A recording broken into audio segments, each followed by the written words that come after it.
The year is 1943. Deep below the deck of a U.S. transport ship, hundreds of German prisoners of war sit in silence, anxious, seasick, terrified.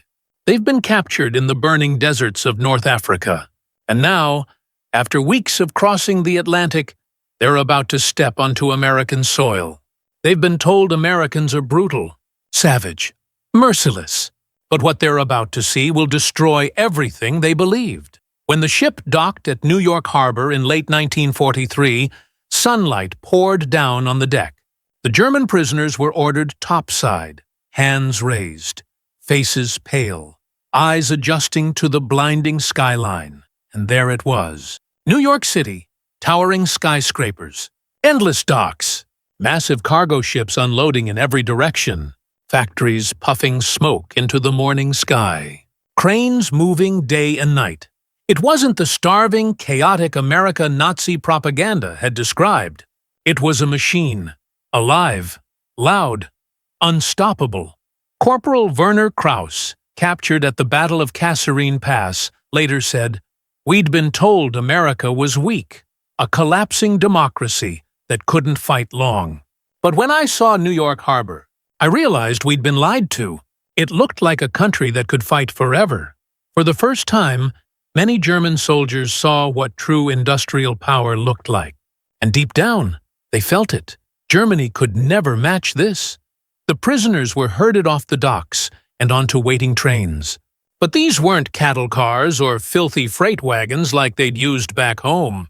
They were passenger cars with seats, windows, and clean upholstery. Confusion rippled through the group. Seats for prisoners? Even more shocking was the food. Not crusts of stale bread, but sandwiches packed with meat, apples, and steaming coffee. Some prisoners refused, convinced it was a trick. Others, too hungry to resist, devoured the food. When no one fell sick, everyone joined in. Sergeant Klaus Richter wrote, "The food was better than what we got as German soldiers. Fresh bread, real meat. Coffee that tasted like coffee, not roasted barley. We couldn't understand it.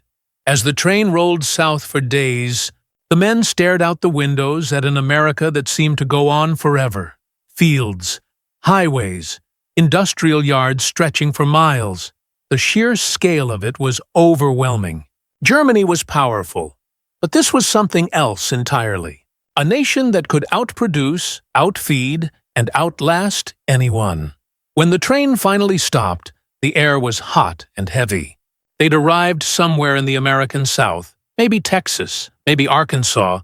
No one knew for sure. The prisoners lined up, hearts pounding.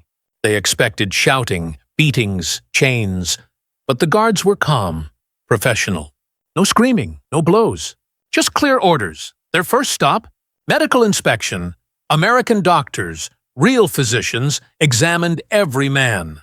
They cleaned wounds, provided medicine, and even treated infections that had gone untreated since North Africa. One soldier, Hans Müller, later recalled, "I thought it was all for show, that they'd take photos for propaganda, clean us up, then send us to real prison camps." But the harshness never came. After showers came clean uniforms. Not rags, not cast-offs, but proper POW clothing made for them. Some refused, clinging to their old German uniforms until guards gave them a choice. Wear these, or nothing. They put them on. That night, the prisoners were marched to the mess hall. They braced for watery soup and dry potatoes. Instead, they found steaming trays of food. Hot pork, mashed potatoes, green beans, fresh bread with butter, and yes, actual coffee. Krauss remembered. "I stood staring at the tray. I thought there'd been a mistake. Maybe they gave me an officer's portion, but everyone got the same. Some men ate slowly, disbelieving. Others wolfed it down so fast that medics had to intervene. But this wasn't a show. It was standard American policy. Feed your enemy humanely, because that's what makes you different. To soldiers raised on brutality, it made no sense.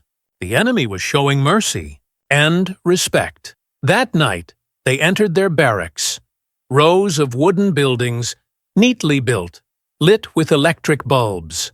Each man had a mattress, a blanket, a pillow. After months of dirt and exhaustion, it felt surreal. Outside, the wind was warm. Inside, it smelled of wood and clean laundry. For the first time in months, they slept. Deeply. But before sleep came thoughts. Krauss wrote years later, "That night, I lay awake on a real bed, with a full stomach, and thought about my brother still fighting in Italy. He was cold, starving, and afraid. I was a prisoner, yet I was safe. That was the night I stopped believing everything Germany had told me." Days became weeks. The camp ran like a machine. Roll call, meals, work, rest. Prisoners weren't beaten or starved. They were encouraged to work voluntarily, building roads, harvesting crops, repairing machinery. They earned small wages in camp currency, enough to buy cigarettes, soap, or snacks from the camp canteen.